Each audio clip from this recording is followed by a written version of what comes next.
நம்ம என்னடா ஃப்ளோரிடாக்கார காணும் பார்த்தா ரெட்டைல் முழுங்கிருச்சு போலக்கு. ஸோ இனிமேல் செனகலுக்கு உத்தரவாதம் இல்லைன்னு சொல்லிட்டு ரெட்டையில நம்ம பிரிச்சிடலாம்னு சொல்லிட்டு பிளான் பண்ணேன். இப்போ பச்சையா ஒண்ணு இருந்தது, அது என்னன்னு கையில எடுத்து பார்த்தா ஒரே பிசு பிசுன்னு இருந்தது. நாக்குல நக்கி பார்த்தா ஒரே புளிப்பு. அதான் அக்ரஸிவ்ல இருந்து இப்போ செமி அக்ரஸிவ்க்கு மாறிட்டேன். இந்த வீடியோ எண்ணில் நீங்க பாப்பீங்க எந்த மீன் வாங்கியிருக்கேன்னு. ஃபர்ஸ்ட் ஸ்டோன்ஸ் அந்த டெக்கரேஷன்ஸ் எல்லாத்தையும் எடுத்தாச்சு. ரிமூவ் பண்ணக்கப்புறம் ரெட்டைலோட கொஞ்ச நேரம் விளையாண்டு இருந்தேன்.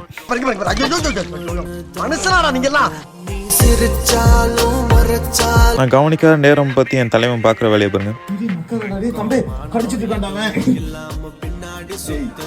அப்புறம் ட்ரிஃப்ட் வுட் இந்த வாட்டி யூஸ் பண்ணலாம்னு சொல்லிட்டு வச்சேன். காஸ் இந்த வாட்டி வாங்கின மீனுக்கு வந்து ஹைடிங் ஸ்பாட்ஸ் தேவை. இது வந்து கரெக்டா பொசிஷன் பார்த்து வச்சாச்சு. அதுக்கு மேல கல்லை வச்சு செட் பண்ணியாச்சு. அப்புறம் கொஞ்சம் தண்ணி எடுத்துட்டு ரெட்டையில பிடிக்கிற வேலையில இறங்கிட்டேன். ரெட்டைல் இதில் வந்து எனக்கு ரிமூவ் பண்ணுறதுக்கு மனசே வரல. ஏன்னா இது ஃபர்ஸ்ட் நான் இந்த டேங்க் வாங்கினது இந்த ரெட்டைல் கேட்ஃபிஷ் அண்ட் அலிகேட்டர் கார் ஒன்றா வளர்க்க தான். முன்னாடி வளர்க்கும் போது பிரச்சனை வந்து அலிகேட்டர் கார் அட்டாக் பண்ணுன்னு சொல்லிட்டு அது தனியாக பிரிச்சு அதே டேங்க்கில் தான் இதையும் போட போகிறேன். அதுக்கு முன்னாடி நான் டேங்கை செட் பண்ணிவிட்டு அப்புறம் ரிலீஸ் பண்ணலான்னு சொல்லிட்டு நான் வேலையில் இறங்கிட்டேன். ஹைடிங் ஸ்பாட்ஸ் எல்லாம் செட் பண்ணக்கப்புறம் மீனுக்கு டெம்பரேச்சர் செட் ஆகணும்னு சொல்லிட்டு மேலே போட்டாச்சு. லைட்ஸ் அண்ட் எல்லாத்துக்கும் தூசியாக இருந்துச்சு. எல்லாத்தையும் தொடச்சிட்டு மேலே எல்லாத்தையும் ஒவ்வொன்றா எடுக்க ஆரம்பிச்சாச்சு.